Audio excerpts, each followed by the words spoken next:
Olá, pessoal! Hoje a aula vai ser então sobre as patologias da mão. Vamos lá? Então, nós temos a nossa mão. A nossa mão ela é bem complexa, né? Ela tem muitos ossos. Aqui nós temos nossas falanges, o carpo, o metacarpo, desculpa, e os ossos do carpo. Na primeira fileira dos ossos do carpo, nós temos o escafoide, semilunar, piramidal, pisiforme. E na segunda fileira, o trapézio, trapezoide, capitato e amato. Então, a mão, ela é algo muito especial para todos nós, né? Como nós vamos fazer nossos afazeres, né, do dia a dia sem a mão? Escovar um dente, colocar uma roupa, pentear um cabelo, até passar um batom. Então, ela é a interface entre vocês e o mundo, né? A mão ela tem vários receptores sensitivos também, então ela é bem importante para tudo. Então, aí falam que ela é um símbolo de força, beleza, destreza, sexualidade e sensibilidade. Nós, da Físio, a mão ela é a parte mais importante, né? É o nosso serviço tá aqui, ó. Quando ela é machucada, torna-se então um símbolo de vulnerabilidade para todo paciente. Então, nós vamos relembrar um pouco da anatomia dessa região. Nós temos o nervo, tem 3 nervos que vão para essa região. Eles começam, então, do plexo braquial aqui em cima, na região da cervical, e vem pelo plexo braquial. Aqui nessa parte do meio é o nervo mediano, que vem para cá. E aí, aqui na parte mais lateral, nós temos o nervo radial. E aqui, para a parte interna, nós temos esse nervo ulnar, que quando ele passa aqui no cotovelo, e nós batemos, né, esse cotovelo, nós temos aquele choquinho chato, então aquele quase não tem proteção, né? E aí também vem para o mesmo lugar aqui. Aqui é o nervo radial que vem da parte posterior. Então, aqui nessa região, para a parte externa, vai passar o nervo radial, no meio o nervo mediano e na parte aqui medial, o nervo ulnar. E isso dá essa configuração da parte, então, sensitiva da nossa mão. Tá? A parte mais externa, nós temos, então, a inervação do nervo ulnar. O mediano vai ter, então, as falanges distais aqui, médio distal, até o quarto dedo, um pedacinho do quarto dedo. E o radial vai ficar a parte mais interna até o terceiro dedo, tá? A nossa circulação também começa aqui no plexo braquial e vem até a mão. Então, toda a circulação está aqui. E o nome também não é difícil, né? Nós temos a artéria ulnar, a artéria radial, que fica bem fácil. E a artéria radial, nós verifica a frequência cardíaca também, né? Dentro da goniometria, dos movimentos do punho, temos a extensão até 70 graus, a flexão com 80 graus, o desvio radial com 20 graus e o desvio ulnar com 30 graus. Com relação aos músculos dessa região, tem muitos músculos. Só na região do antebraço são 20 músculos e depois temos os músculos intrínsecos mesmo da mão, tá? Então, da parte mais externa para a parte mais interna, aqui na região anterior do antebraço, nós temos o pronador redondo, flexor radial do carpo, palmar longo, flexor ulnar do carpo. Na segunda camada, flexor superficial dos dedos. Na terceira camada, flexor profundo dos dedos e flexor longo do polegar. Na quarta camada, pronador quadrado. Já na região posterior, nós temos na camada superficial o extensor dos dedos, extensor quinto dedo, extensor ulnar do carpo e ancônio. Esse ancônio nem vai fazer movimento nenhum na mão, tá? Na camada profunda, o ancônio ele ajuda um pouquinho só na extensão do cotovelo. Na camada profunda tem o abdutor longo do polegar, extensor longo do polegar, extensor curto do polegar e o extensor do segundo dedo, do index. Na parte lateral tem o bráquio radial, extensor radial longo do carpo e extensor radial curto do carpo. Aí, para quem gosta de movimento e que músculo faz cada movimento, também vou deixar aí para vocês. Na supinação do antebraço, o supinador e o bíceps braquial. Na pronação do antebraço, pronador quadrado, pronador redondo e flexor radial do carpo. Na extensão do punho, que é a aula de hoje, né? Extensor radial longo do carpo, extensor radial curto do carpo, extensor lunar do carpo. E flexão do punho, flexor radial do carpo e flexor lunar do carpo. Desvio lunar do punho, flexor lunar do carpo e extensor lunar do carpo. Desvio radial do punho, flexor radial do carpo e extensor radial longo do carpo. Abdutor longo do polegar e extensor curto do polegar. Então, esses são os principais músculos que fazem esses movimentos. Aí nós temos também aqui, para quem ficar curioso quais são os músculos dos dedos, tá? O que é interessante aqui vocês verificarem. Não vou falar todos, mas só para vocês terem noção aqui, ó. Olha quantos músculos fazem parte do movimento do nosso polegar. Por isso que o polegar tem tanta destreza, ó. Nós conseguimos fazer isso com os outros 3 dedos aqui, ó? Não conseguimos. O dedo mínimo, nós temos até o oponente do polegar, então ele faz alguma coisa. O indicador tem alguma coisinha, mas esses outros 2 aqui, ó, o dedo médio e o anelar, quase nada. Por quê? Porque ele não tem tantos músculos como o nosso polegar, tá? Aí, dentro das patologias que acometem essa região, nós temos uma patologia chamada síndrome de túnel do carpo. Então, o que é isso? Primeiro, vamos saber o que é o túnel do carpo. O túnel do carpo é um local que ele serve de conduto aqui, ó, para um monte de ligamentos flexores, ou tendões dos flexores. São 9 os tendões que passam aqui dentro.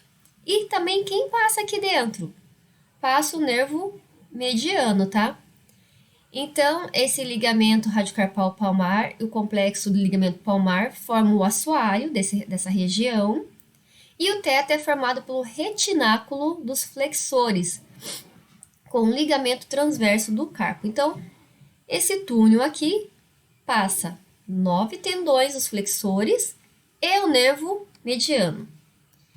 E aí, o que acontece quando esse túnel é danificado, né? Aí nós temos a síndrome do túnel do carpo, que vai comprimir essa região, e aí a pessoa vai ter a clínica referente a isso. Então, essa região do nervo mediano, ele vai comprometer esses dedos aqui, ó. O que ele vai sentir? Ele vai sentir uma dor radicular acompanhada de parestesia do nervo mediano, porção radial, então, da mão, à noite, geralmente. Pode referir dor por cotovelo e ombro, porque esse nervo ele começa no plexo braquial, então a dor pode, como o pessoal diz, né, subir. Pode referir pode ter uma ADM normal, porque ele vai afetar mesmo a parte nervosa. Vai ter futuramente uma atrofia da região da eminência tenar, flexores e abdutores e oponentes. E vai ter pouca perda muscular inicialmente, tá? Se vocês estiverem escutando algum barulho a mais aqui, é porque as criançadas estão no quarto ao lado. As causas disso: microtraumatismo de repetição, fibrose e ligamento palmar, artrite reumatoide e trauma. Uma das coisas que mais causam isso são pessoas que trabalham com computação, que ficam o tempo todo digitando e apoiando a região do túnel do carpo numa mesa sem apoio, né? Sem aquele... Tem um nome certinho para isso, mas não vou lembrar agora. Então, eles pedem mouse, né? Aquilo lá ajuda muito a coibir esse problema. A artrite reumatoide, por ela mesma, ela adora afetar as articulações, então é uma coisa dessa aí.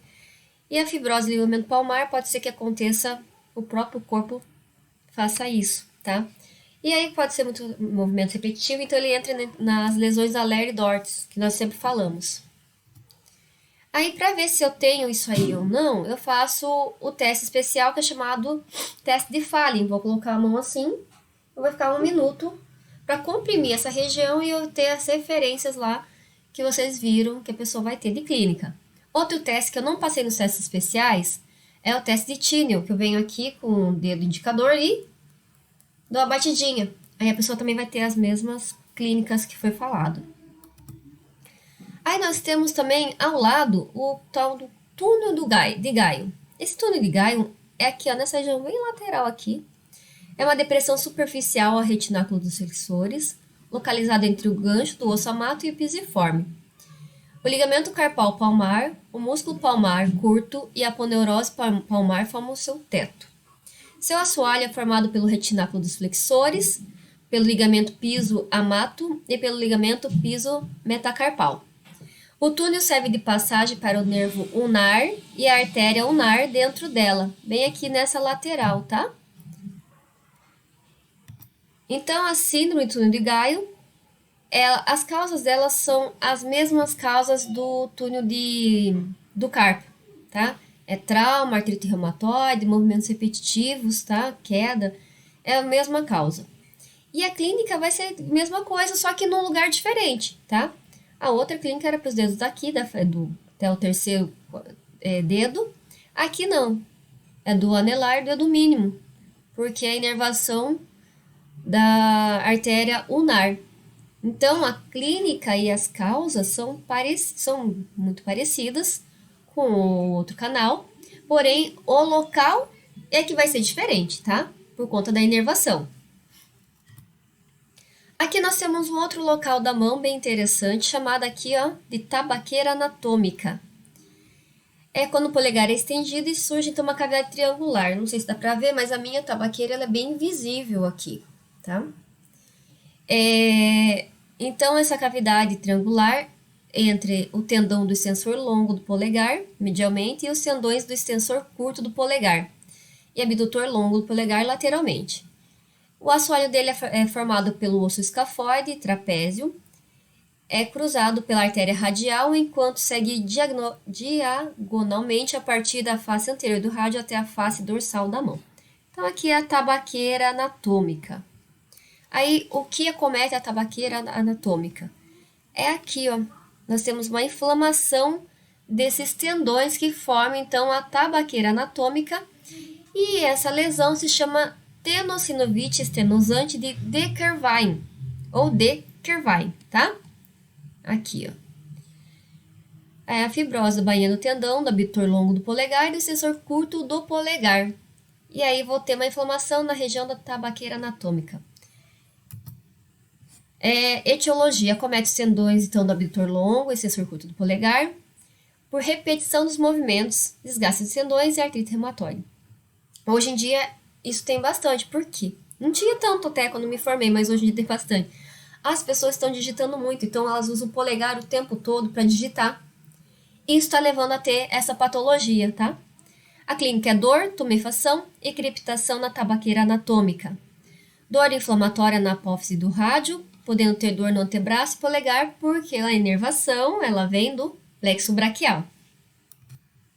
Aí o teste para ver se você tem lesão de Kervine, você vai então fazer uma oponência do polegar, fechar os dedos, fazer uma flexão dos dedos e fazer um desvio ulnar. E aí a pessoa vai sentir dor bem na região da tabaqueira. Aí a outra patologia que nós temos também na mão é a contratura de Dupuytren.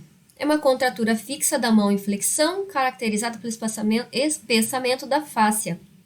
Então, isso acontece do nada, tá? Geralmente, em pessoas que têm problemas reumatológicos, a incidência é maior. A clínica, ela vai ter nódulos na mão, na palma da mão, flexão das articulações metacarpofalangianas e interfalangianas proximais do quarto e quinto quirodáctilos, no quarto e quinto dedo, e atrofia da musculatura intrínseca da mão. Aí nós temos a última patologia de hoje sobre a mão, que é o dedo imola ou dedo engatilha, quando você aperta, né, como se fosse apertar o revólver, e aí o dedo não volta mais, tá? Porque nós temos aqui os tendões, e aqui nós temos retináculos para segurar. O que acontece? Acontece que esses tendões começam a ter, então, nódulos. E aí esses nódulos, eles até flexionam, mas ele não deixa voltar, entendeu? Ele prende, como se formasse várias bolinhas nesses tendões. O dedo acometido pode apresentar aumento de volume, com limitação da movimentação e dor no trajeto dos tendões flexores. O surgimento dos nódulos no sistema de polia e a progressão da causa um travamento dos dedos e o ressalto do movimento. Ele vai fazer assim, não faz esse movimento de forma tranquila, ele faz assim. À medida que a doença progride, o travamento do dedo na posição de flexão piora, a ponto de gerar incapacidade funcional para a apreensão de objeto, porque ele vai querer ter força para prender ou soltar, não vai conseguir. Os dedos mais frequentemente acometidos são os polegares, dedo médio e anular. Pode haver o comprometimento de mais de um dedo e ambas as mãos podem estar envolvidas. A estenose e os sintomas são mais pronunciados pela manhã, devido à piora do edema e inatividade durante a noite.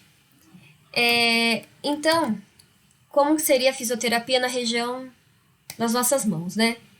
Aqui, na síndrome de túnel de Gaio, não, do carpo, uma coisa bem legal se fazer é alongamento do punho. De todos os síndromes, vamos fazer bastante alongamento dessa região. E aqui, ó, na parte, então, dos retináculos, nós vamos fazer alongamento, tá? Claro, vai poder usar TNS, ultrassom nessa pessoa. Aí vai ver se é crônico ou agudo, para poder mensurar certinho, calibrar os equipamentos que vocês vão usar, né? Que é legal em todas as patologias que eu falei para vocês, somado todas, tá? Essa região do antebraço faz uma liberação miofascial, porque ele começa a ficar em tensão. Então, quando vocês soltam, fazem liberação, seja manual ou com algum aparelho que vocês escolherem. Pode ser uma massagem clássica mesmo, tá? Fazendo um deslizamento aqui. Ele vai ficar mais fácil de mobilizar a mão como um todo. Então, nessa região aqui nós podemos usar então ultrassom, laser, alongamento, massagem nas mãos. Isso vale para a síndrome do túnel do carpo, vale também o túnel de Gaio. Aqui na tenossinovite de Dequervine também vamos usar ultrassom, laser, TNS, podendo fazer alongamento, ensinar todas as pessoas aí fazerem pausa no serviço, se for a causa essa, né? O trabalho repetitivo. Então, dentro de 1 hora, a pessoa vai lá dar uma pausa de 5 minutos. Mais 1 hora, uma pausa de 5 minutos e fazer o alongamento dessa região.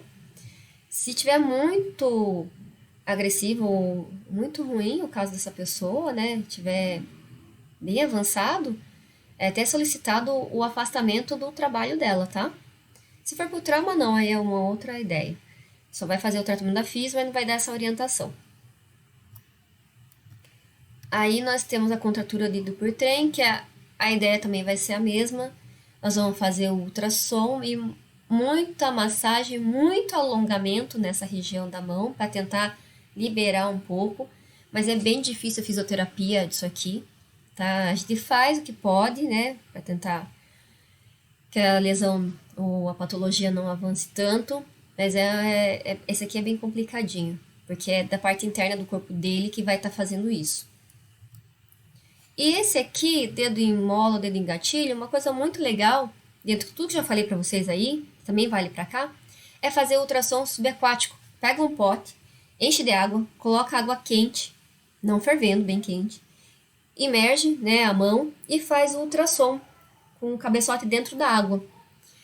E depois faz o alongamento, faz massagem na mão, né, faz tudo que vocês quiserem fazer aí dentro do que foi falado. E o resultado é muito legal, já foi feito isso na clínica, com resultados positivos. Aí aqui fica para vocês, né, o local dos músculos, para quem tiver curiosidade, quiser estudar um pouquinho mais sobre os músculos da mão. E é isso aí, pessoal. A aula, então, dessa semana é sobre o punho. E a semana que vem vamos começar, então, a mexer com a coluna, tá? Vamos mudar um pouco o foco do membro superior. Vamos começar, então, a nossa coluna. Obrigada a todos. Beijão.